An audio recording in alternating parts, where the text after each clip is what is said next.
Ashe haka ake masa ba ku faɗa min ba.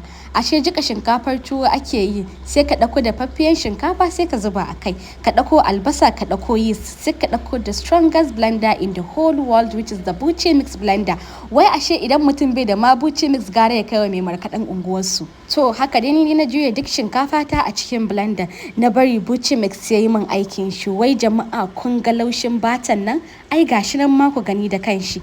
Ashe wai daga nan sai mutum ya juya, sai ya ɗauko cling film, sai ya rufe, sai ya bashi ya tashi for like an hour. Ni fa ban san haka ake masa ba, ashe bai ma da wahala. Bayan ya tashi ki ɗauko baking powder ɗinki, ki ɗauko salt, sai ki ɗauko sugar duk ki zuba. Duk measurement ɗin will be down below, so please be sure to check it out. Daga nan fa shikenan masan ki yayi. Sai ki ɗauko tandan masa, sai ki zo sai ki zuba mishi man gyaɗa, sai ki dinga zubawa kina scooping in gefe ɗaya yayi, sai ki juya in gefe ɗaya yayi, sai ki juya.